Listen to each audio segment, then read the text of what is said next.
can't even remember the author's name, but I studied. So usually the date after the test. What do we call it? Brain dump. Brain dump. Yeah. I use brain dump in different ways. I do as well. But yeah, it's like you don't remember anything. So that's again the beauty of interleaving, that they'll learn to be better students. Look, if you take some time studying this subject and you've got other exams this semester, take some time to work on this one, because that one's coming up next week or the day after. And if we break it up, the sum total of everything we're learning will be better. And if you've been doing that throughout the semester and reviewing your notes and doing assignments and you're interleaving them together because, hey, that's what I learned from that instructor, you'll be a better student. You're going to perform better. San Diego 911 emergency. You need to come right away. There's a man with a gun and it's loaded. Receiving emergency signal from 4 George, 1141. We got a white female down. We need paramedics code, please. all available units. Roll code that way. My guest for this episode is Jason Durr. He's in his 17th year of service with a law enforcement agency in Saskatchewan, Canada. During his tenure, Jason has worked as a field training officer, arrest and control tactics instructor, academy instructor, and scenario control officer.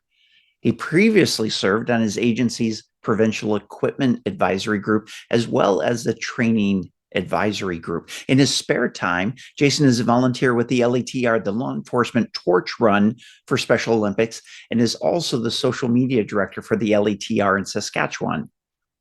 I've mentioned before an organization called ILEADA, the International Law Enforcement Educators and Trainers Association, and their conference is always in March in St. Louis. One of the people I get to connect with every year is Jason, and I love seeing his smiling face. He is so dedicated to being the best instructor possible, and he's always seeking out ways to do that. And one of the ways is attending the ILEADA conference. Please check them out at ILEADA.org. They're an amazing organization. It's my favorite conference of any of them that I go to every year. This particular conference, I had a chance to sit down with Jason, and as the Robin Hood of public safety, to be able to steal some of Jason's wisdom to give to you. Enjoy the show. So here we are at ILEADA, International Law Enforcement Educators and Trainers Association, St. Louis. I just introduced you to Jason Durr. And Jason, this is, I'm just going to tell our listeners what's going on. I'm just going to tell them. I'm gonna like fall on my sword and just tell you. So Jason was kind enough to spend, I don't know, like half an hour, 40 minutes, something yesterday talking with us. And I know this, the first 2 minutes were amazing. Anybody could hear that. I know the rest of the time was amazing as well, but I'm the only one that knows that. Well, Jason does too, because the microphones went dead. I lost all the audio for the episode. So we're back 24 hours later, almost exactly 24 hours later, on a do-over. Everybody deserves a do-over. Jason is so generous and so good-hearted that he's here. So thank you, buddy. You're welcome. Happy to be here again. Yeah, and it's part due. That's right. So we started off yesterday, and I'll try to not bore our listeners with. Yesterday we talked about too many times, but yesterday we started off with what's kind of your definition of de-escalation. How do you look at it, and how do you approach it? Well, de-escalation is, first off, it's not a magic bullet, and I don't want anybody to think that it is. First and foremost, anybody that in order to de-escalate them, they must be somebody who can de-escalate. Now, having said that, the work you're doing and the brain-centric work you're doing helps identify a strategy for people to do that with people that we might not otherwise think that we can. De-escalation to me is ongoing, is part of a continuum. In the same fashion that in the policing world, we talk about the use of force continuum, and we can transition through it. De-escalation needs to be ongoing and continuous as well, right up to the point of any use of force and beyond. So it exists prior to, during, and after. I like how you described that. Thank you. And yeah, at IDEA, we talk about a variety of different tools. Right. Because one tool may not fit a particular situation, Right. and it may not fit a particular person. It may not fit a particular, for you, it might not be the right tool. I remember when I went through the academy, when we went through defensive tactics training, which you teach. Yeah. And I remember there was a couple of things that I was taught. I'm like, those are going to be what I use. And there was a bunch of others that I was taught. I'm like, yeah, that just doesn't work for me. I'm either not wrapping my head around the concept, or I don't believe in it. I don't trust it to be effective for my strength, the suspect's size, all sorts of different dynamics. So what I loved about realizing that there's some tools I'm going to use and that I was taught in DTAC, and there's some tools that I'm going to use in the communication skills. I have my favorites of everything Sure. that we teach. I even have my favorites. I have my go-tos. And there's some that I'm like, yeah, I'm going to use these in particular situations only. I'm not going to use them on a real regular basis, just because that's the puzzle piece that fits in certain times. So I want to talk about instruction a little bit, because everybody who listens to this podcast in one way or another is an instructor. If it's a parent, you're an instructor, you're a teacher of a child. If you're a K through 12 teacher, well, you're just a teacher. If you're a law enforcement instructor, fire instructor, medical services, everybody's a teacher in some way or another. And if nothing else, the other thing I say is in relationships, we teach the other person how to treat us. That's right. So however we're teaching, we're delivering a message. And you have a really cool way of delivering material that is proven to increase retention. And anybody who's listened to me talk at any length knows in about 7.5 seconds, retention is my big deal. Deep learning, deep understanding is so critical for me to see happen in my classroom. So what do you do? What are your techniques for doing this? Because I know they're really advanced and really effective. Well, I'll start by not taking too much credit, because I've been a law enforcement officer for almost 15 years. I've been training for approximately 13 of those, but I'm not a professional educator. My background is I was a scientist first, and I do this now. And so for me, everything needs to be evidence-based. I'm very much like that. My spouse, my wife, on the other hand, is a professional educator. She gives me these little nuggets to which I draw these things. And even there are people much smarter than me with the letters PhD after their name that have done this research that I'm simply now incorporating into what I do.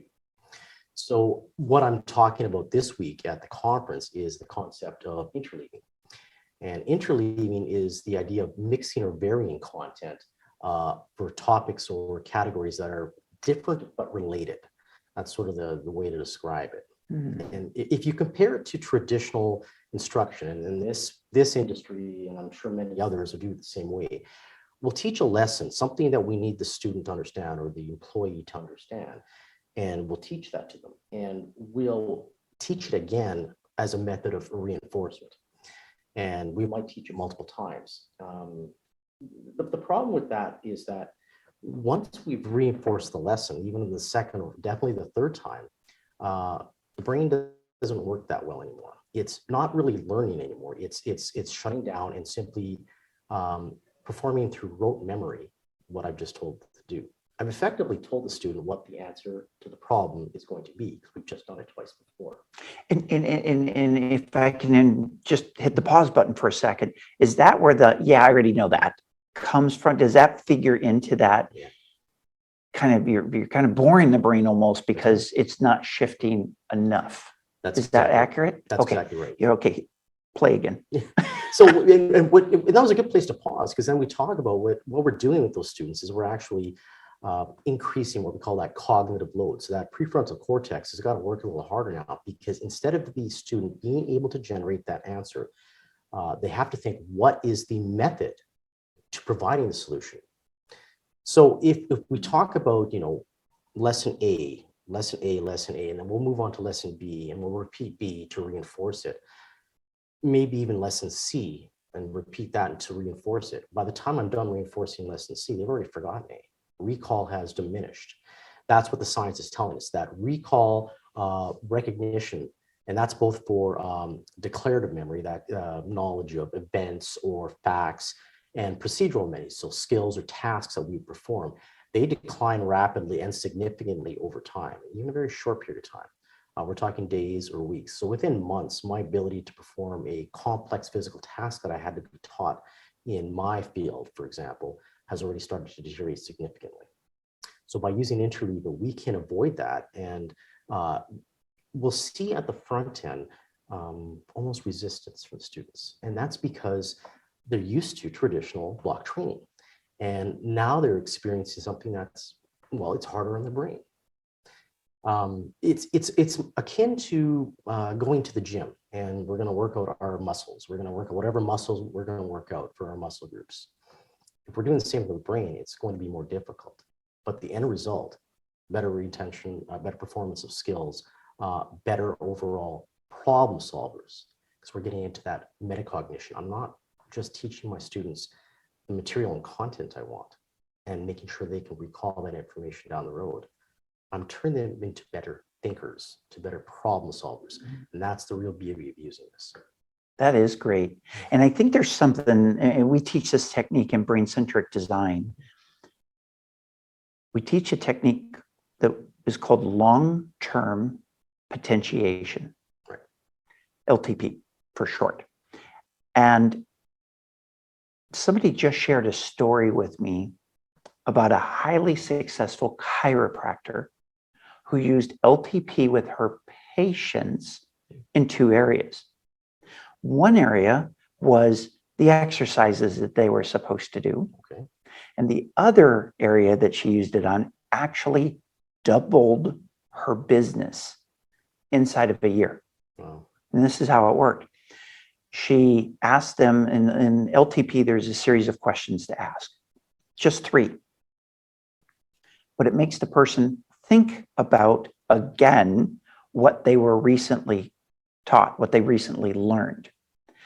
And by asking these questions, and they're asked specific questions in a specific order, in essence, what happened was she asked the patient, how did they feel? Now, I'm going to ask different questions in the classroom about learning, but she asked the patient, they come in for a treatment, they come back the next day, how did you feel yesterday after your treatment? And got them to talk about it and think about, oh yeah, actually, I felt much better. I had a higher level of energy. I didn't have as many aches and pains. Okay.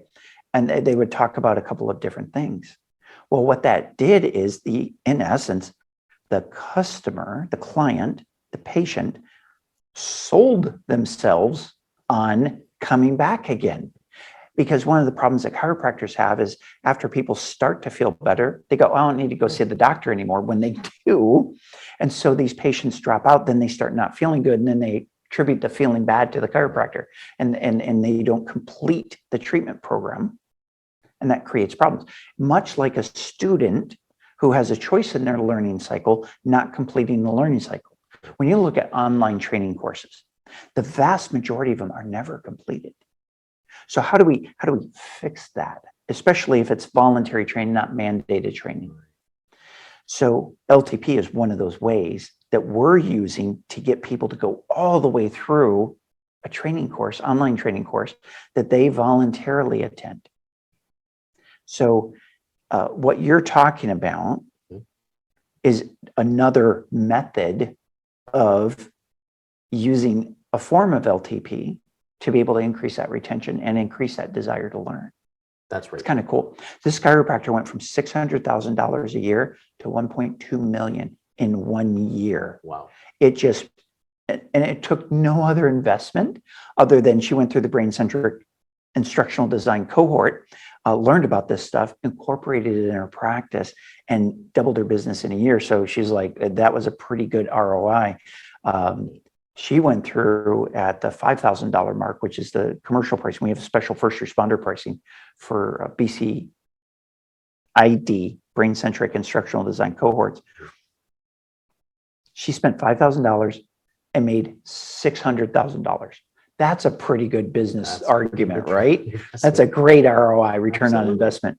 What we're talking about is when people start incorporating brain-centric design into their training, whether you're a teacher, law enforcement, fire medic, flight attendant, you are taking those training dollars that are very, very limited in all those professions and just making them exponentially more valuable. That's right.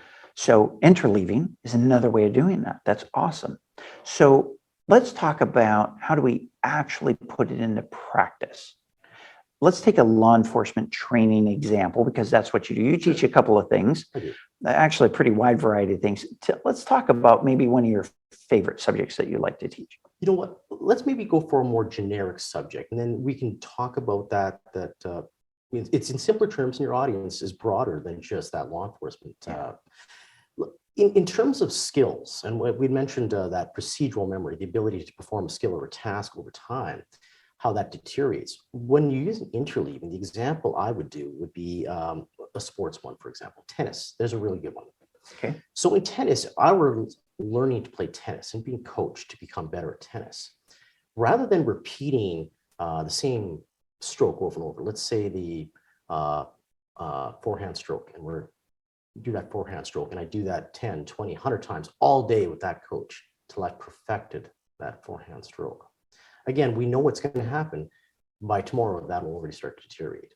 I might have perfected it by the end of that day, but it's that illusion of learning. They're really just repeating the same action over and over again. They're not really learning or thinking about it. Yeah. But if we teach them the forehand, and then we teach them the backhand, and then we teach them the lob, and then I start mixing up which shot will be coming at the student, they have to think about which shot is coming, engage the parts of the brain, go a little deeper to react and respond. And as we mix it up, they become better at all of them. Now, there's a bit of a front end extra workload because that cognitive load. So they might not perform quite as good on that forehand after a day's practice if I've mixed them all together. But if I check on them tomorrow, a week down the road, they're going to perform better overall at all three. And that's the beauty of interleaving. We can put all that stuff together and the sum is greater than the parts. That's awesome. So initially, they might not do as well, but farther down the road, they're going to do far better than they would have otherwise. That's right. Okay. So if you're training, teaching, coaching somebody through something, and you're using this interleaving process, I think the message is don't get discouraged if it seems like it's not working as well as how you did things in the past at first. Press on through, and you're going to see better results in the end. Is that what I'm hearing you say? Well, and you can mitigate that effect, right? So if we already anticipate there'll be some resistance, whether it's intentional or not from the students, set yourself up for success. At the onset, before the lesson starts, explain to the students, hey, we're going to be using this method where I'm going to be mixing up the lessons. I don't even have to use the word interleave. We're going to be mixing up the lessons. Now, this might be a little more difficult for you at first. It's not what you're necessarily used to, but you're going to get better results on your performance overall at the end of it. So by putting them at ease to understand that they might not perform as well as they would expect, that's a big part of it. Then what we need to have is we need to make sure that we have good lesson plans. And by that, I mean, a lot of instructors, if you're teaching like me, I don't teach professionally, having to learn just how to do a lesson plan was something in and of itself. But the dividends it pays that my courses and my student success draws from that. It's important to have a robust, well-designed lesson plan, but it needs to be flexible. Because of the extra difficulty they're going to encounter, ensure that you create flexibility in your lesson plan so that you can alter things as needed to ensure the students are developing. That's cool. But that flexibility only works with the third part, which is feedback. So as an instructor, feedback is really, to me, the key to it all. If I tell the students, I need you to figure out 2 + 2, and they give me 4, hey, good job. That feedback is really the assessment or the evaluation they need. Everything else that they put on paper on the exams is, to me, whatever. That's how we get that reinforcement going on with the brains. But I need feedback from them too. I need to know that what I'm doing is working. Do I need to change? Do I need to alter the way I'm delivering the message? Do we need to back up farther because lesson A, as that first introductory, was okay, but B, I didn't do a very good job. So now I'm trying to interleave them and they're not succeeding just because they haven't learned B. So that feedback from the students and to the students is the third part that really makes that crucial. What would be some practical examples, maybe words that you would say to get, not to give the feedback? Well, yeah, actually, let's start there. Okay. Let's start with giving feedback. What would the order be? What would that look like? Let's say I'm a student and I'm in a group of 8 people total. So there's 7 other people. I did something. Okay. And you're going to give me feedback. Let's say it's DTAC. No, let's say it's tennis. We'll use that. Sure, let's do it. Or pickleball is real popular now. Pickleball, okay. We're going to use I just used a forehand. Okay. And you're going to coach and give me feedback on it. What would that process look like? The feedback's going to be pretty straightforward if, in that example, you've either performed the skill correctly or you haven't. So they'll initially get their own feedback. As an instructor, I don't need to give them a lot on the skills side because they see the end result. On a pickleball forehand, if the ball goes in an intended direction in the desired fashion, they get their own feedback. And really, before we get too far down that, we'll go a little down that rabbit hole. Feedback can be self-directed. I mean, we all learn. The student does not need me as the teacher. I need the student to be a teacher. We all learn on our own. My example would be something like, as a child, I touched the hot stove and I burned my hand. Now, we might think the lessons learned is don't touch the stove, it's hot. Or you could be like my youngest brother who had done that. And now what does he think? The kitchen is haunted by ghosts that hurt me. It is, though. I'm just kidding. And of course, the reason is the feedback was missing from the instructor. Yeah. So the instructor's role is to give them the feedback that guides them through that lesson on the lesson plan. They're not there. I'm not there to impart my wisdom. I'm not even always talking about subject matters to which I would be considered an expert. I'm there to help them learn that content within the frame of being a better problem solver. And the feedback is designed to ensure that they have received the information and that I've done a good job of getting them that information. That feedback loop is there simply to ensure that the learning is occurring. That's what that's for. We went a little down the rabbit hole of that formative assessment, which I've talked about in the past, and that would be a whole other half hour for you if you wanted that one. But giving that ongoing, continuous feedback and assessment is what it looks like. Don't wait until the exam. Don't wait until the end of it all and give them an evaluation, pass, fail, because it's then too late for the student to make any changes or adapt. It's too late for me to reinforce, reteach a lesson or some concept that I failed to give to that student properly, because that's my job. So ongoing, continuous feedback is what it looks like. Do you start with the student and ask them how they feel they performed? Do you start with their peers and have their peers provide input? Or do you just start yourself and give them an assessment? Or maybe there's some other order I'm not thinking of off the top of my head. I would say it depends. I am a strong advocate of peer learning. I think it has immense value. It needs to be directed by an instructor, though. I think that's an important part of that. When I'm doing those assessments, the most likely thing to happen first is my feedback to the student. Are we, at least going in the right direction? If we're going in the right direction, I don't want to give too much folks feedback on your pickleball serve. Okay, tighten that wrist, or pronate that wrist a little bit, or cant that racket, or whatever you would have to do to get the shot you exactly want to do. If we're going in the right direction, I'll just tell them, hey, okay, good job, and then they know we're in the realm where we need to be. The students, though, are probably giving again their own feedback to themselves prior to that. I mean, they've already seen the direction the ball's gone. They've seen how it felt. Did it feel good? The first time that I went golfing and I hit a bunch of turf versus you heard that wonderful bang of the ball going off into the distances, you hit it just right. that kind of feedback will self-generate, and they'll start thinking about that. The peer feedback will likely happen in a controlled setting that I would oversee. Pair them up, depending on your class size, depending exactly what you're trying to do, it will look a little different, but that'll almost always come later down the road because it's a little more advanced, if I could call it that. I want to make sure that I'm doing it in a controlled fashion because otherwise I don't want students comparing themselves to others. And I don't want students to necessarily be the exemplar of this is the best possible way to do it, because they might only all be at an adequate spot when I want to get them to an spot of excellence. So you need to direct that that peer evaluation, that peer feedback. That makes total sense.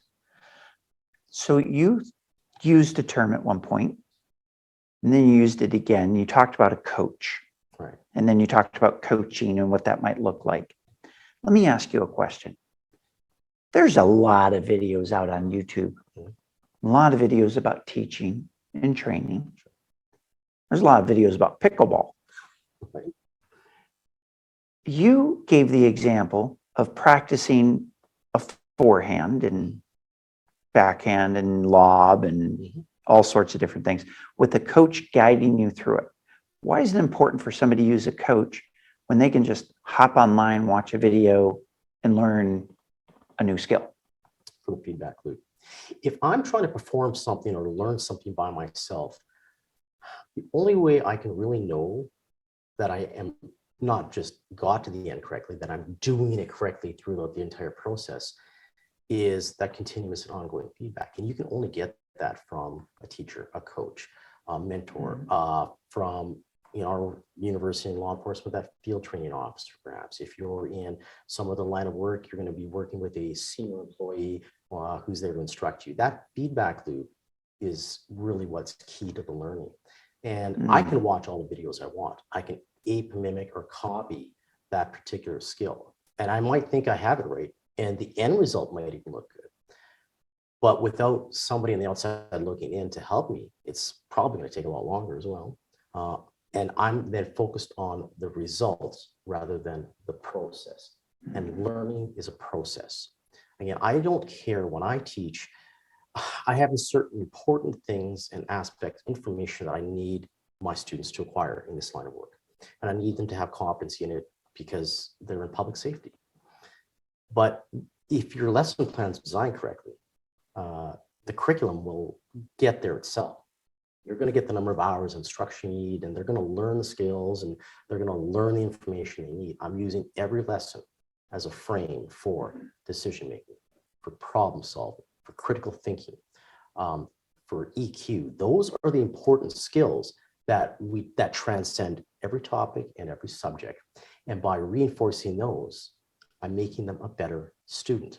They'll be performing better in what I'm teaching them. They'll take that to the next instructor who may or may not be using any sort of evidence-based design in their lesson plan. And they're going to be better studiers. If you were to interleave, and here's a great example of it. Who's crammed for an exam? I totally have. We've all crammed the night before an exam, right? And we create that illusion of learning. So I cram, I read all of my formulas, and I've taken a look at all of those diagrams and graphs that correspond to that particular subject I'm dealing with. Maybe it's writing, so I've read all the works by the authors involved. And when I get to the exam, I spew out a ton of data and information, a bunch of answers. And I've probably done okay. I might even done pretty well. But have I really learned anything? Right? All I'm doing is spewing out the information. I haven't really learned anything. What is the retention and the recall for that the next day after the exam, a week later, a month later? Can I apply any of the information a year later? I can't remember the author's name, but I studied. So usually the day after the test. What do we call it? Brain dump. Brain dump. Yeah. I use brain dump in different ways. I do as well. But yeah, it's like you don't remember anything. So that's again the beauty of interleaving, that they'll learn to be better students. Look, if you take some time studying this subject and you've got other exams this semester, take some time to work on this one, because that one's coming up next week or the day after. And if we break it up, the sum total of everything we're learning will be better. And if you've been doing that throughout the semester and reviewing your notes and doing assignments and you're interleaving them together because, hey, that's what I learned from that instructor, you'll be a better student. You're going to perform better. That's awesome. That is so awesome. When, you had said something earlier, and I should have I have a little notepad here where I should have written it down. Give me just a second to think about this, because actually, I want to do this. I'm really going to shift gears on you here. Sure. So you're going to probably hate me for making So, such I'm ready. excuse me, we're going to go down a different road. Sure. If you don't mind, let's take a step back just briefly. And how did you even get into doing this interleaving? And I mean, did you steal it all from your wife, which is awesome that you do? Yeah. Instead of R&D being research and development, I call it Robin duplicate. Absolutely. It's Yeah. still R&D. But how did you get involved in interleaving and teaching and being an instructor to begin with? Well, getting into being an instructor was, I was very fortunate, very blessed. I had an FTO, which in our line of work is a field training officer, who was also an instructor. He instructed more than just officers in the field as they just began their careers. He taught other subjects. He was a firearms instructor specifically, and an arrest control tactics instructor. So he had a couple disciplines under his belt. And he was just a very good instructor, the kind that cares. Mm. And he set me up on the path to success. And that's how I got into, I already had an interest in this. I like seeing people succeed, and I can't see people succeed any better way than this way. So that's what took me down this path of instructing. And as I began to develop that career further and became certified as a arrest control tactics instructor, I was going to some training conferences on my own, and I was blessed with a scholarship to an ILEADA conference 10 years ago. In fact, that was my first conference. Yeah. So that would be the 10th anniversary of ILEADA. This is the 20th this year. And when I went to this conference for the first time, I was, of course, blown away. Every profession has a professional association that goes with it, right? And, whether you're a physician, an engineer, whether you're a chiropractor, or you're a professional athlete, you're going to have some sort of professional association goes with that, right? Yeah. And ILEADA is that for law enforcement trainers, not necessarily a regulatory body. In our own way, we are, because we call the BS when it's there and help our trainers know you're not teaching anything of value, or you're not teaching well, and we're improving each other in that fashion. But the beauty of this organization that I discovered that first conference, there are no egos. Everybody's an equal. And I felt so welcomed that set me up to now instruct at ILEADA. And I never thought that would be something I would be ever doing. But through that kind of encouragement, that peer support, that's exactly what's happening. So then I take these nuggets, like you mentioned. Yes, I borrow, steal them from whatever I can do to incorporate into my lessons to make my students succeed is what I'm after. But I want it to be evidence-based. And that's what I really wanted to bring into this field. There are so many places where the what we're teaching advances, the science behind it or the research behind it advances. Every profession is like that. But how we deliver that? Do we put any mind into that? Or do we just say, here, you've been here for a few years, you talk to the new people and explain it to them, and hope that through some magic or osmosis, they're going to get it? Well, human beings don't work like that. And we need to make sure we're adding that science to the way we're delivering that instruction. So that's what's driving me to do these kinds of presentations that I'm doing here at the conference, and the kind of research that I'm doing on the side of the desk. That's awesome. That is so awesome. Thank you for giving us that insight into your path and how you're doing it and why you're doing it. That's pretty cool. Pretty darn cool. Well, as we wrap things up, is there, for the listeners, how you can reach Jason is going to be in the show notes. So Facebook, YouTube, please make sure to check those out. In fact, while you're there, if you don't mind, that like button and the subscribe button and the little bell icon, slap those, give those a big old push. Just once though, because if you do it a couple times, it's like you never did it at all. So, but help us out and help other people be able to find us by clicking on those things, and take a look in the show notes. Get a hold of Jason, have a conversation with him. He's a wealth of information beyond just what you heard during this episode. So Jason, I really, really appreciate you being here. And let me ask you this. Is there anything that you want to share? Anything that we haven't covered that you want the listeners to know before we go, or do you think that you're complete with this? Well, when we talk about any academic subject, which is this what I'm born from, understand that there can be a real deep dive into it, or we can do a sort of a overview, which is what I think we've done here. So if your listeners and viewers want more, I'm more than happy to give them the full gamut of it, cite my sources or whatever they want in terms of the research that I've done. But I encourage everybody to do that about everything anyways, be an ongoing, continuous, lifelong learner. So please, if you want more questions, reach out and I'll give you the 411, all the details of Interleaving assigned over. That's awesome. I really appreciate your generosity in that area. Well, I appreciate you having me here today. Absolutely. And listeners, if you're interested in brain-centric instructional design certification, we have that information at theidea.world/teach. We also have information on de-escalation training courses, the way to calm an angry person in 90 seconds or less. Tons of resources for you on the relationships for whether you're a parent, a teacher, law enforcement officer, firefighter, medic, medical services, not just medics, and flight attendants. So check those out. Until next time, as always, stay safe. I hope you found a lot of great value in this episode of the De-Escalation Conversations podcast. Please be sure to go to our website, theidea.world, THEIDEA.world. On that website, just click on the link that resonates with you most. If you're a K-12 educator, if you're a firefighter, medical services, law enforcement, flight attendants, whatever industry you're in, we have specialized training for you. So check that training out, because literally it can save your life, it can save your relationship, it can save your career. So check out theidea.world. I'll look forward to seeing you soon. Take care. This is Kerry Mensior, and thanks for watching this episode of the De-Escalation Conversations podcast. I hope you got some great insights that you can use right away. But don't stop here.